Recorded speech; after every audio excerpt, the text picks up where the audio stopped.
Selamat pagi saudara-saudaraku yang baik. Puji syukur dan terima kasih kepada Allah yang kasih setianya kepada kita tidak berubah. Pagi ini pun kita merasakannya. Kita masih membuka mata dan melihat betapa baiknya Tuhan atas kita. Firman Tuhan hari ini diambil dari Wahyu pasal 3 ayat 15-16. Aku tahu segala pekerjaanmu. Engkau tidak dingin dan tidak panas. Alangkah baiknya jika engkau dingin atau panas. Jadi karena engkau suam-suam kuku dan tidak dingin atau panas, aku akan memuntahkan engkau dari mulutku. Saudaraku, melakukan sesuatu yang kita anggap penting tentu perlu dilakukan sepenuh hati, sehingga hasil akhirnya menggembirakan dan membanggakan. Sebaliknya, aktivitas apapun yang dilakukan setengah hati, maka hasilnya akan mengecewakan. Lihat saja bedanya saat seorang belajar. Prestasi yang dicapai oleh orang yang melakukan dengan sepenuh hati berbeda dengan yang setengah hati. Padanan kata setengah hati itu banyak.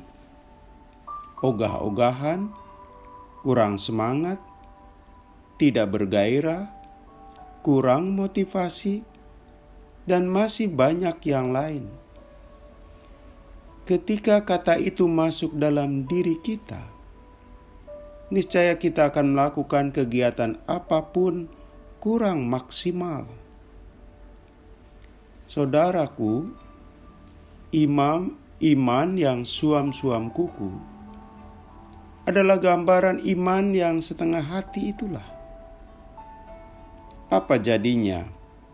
Orang beriman tanpa gairah, semangat, dan roh yang menyala-nyala. Tentu saja pola hidup Kristus tidak tercermin. Tidak ada gregetnya. Banyak sebutan dilekatkan buat tipe orang Kristen demikian. Ada orang yang menyebut orang Kristen kapal selam. Lebih banyak tidak kelihatan dalam aktivitas imannya daripada kerajinannya. Atau orang Kristen napas. Orang Kristen yang muncul waktu tertentu saja, yakni momen Natal dan Paskah. Dan Anda bisa menemukan banyak istilah lain. Tentu corak orang Kristen seperti itu memprihatinkan. Sayangnya, itulah yang terjadi di jemaat Laodikia.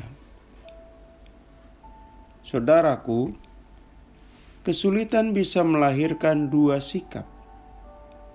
Pertama, menempa seseorang jadi matang, dewasa, tahan bantingan, tidak mudah menyerah. Sedangkan kedua, melahirkan orang yang cengeng. Kesulitan membuatnya terpuruk, menjadi malas, rasa tidak berdaya menguasainya. Sikap kedua itulah yang ditampilkan jemaat di Laodikia.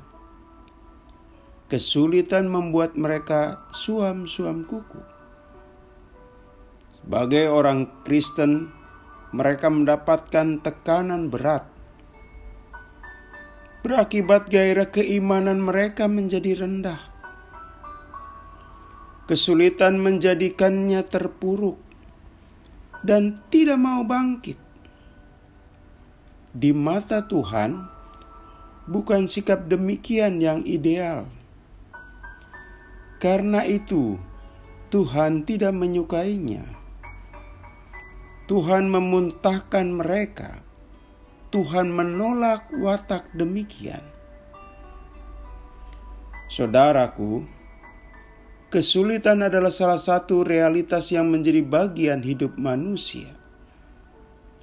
Selama kita bernafas, kita masih berhadapan dengan rupa-rupa kesulitan. Ada saja kesulitan muncul, bahkan kita tidak undang. Jadi orang beriman bukan berarti bebas dari kesulitan. Yang membedakan adalah memaknainya. Ada yang terpuruk, kehilangan semangat, ogah-ogahan, atau ada yang bersikap tetap tegar. Tahu kesulitan itu pahit, tapi tetap menghadapinya dengan tabah. Saudaraku, konon pelaut-pelaut ulung Indonesia berasal dari Indonesia Timur.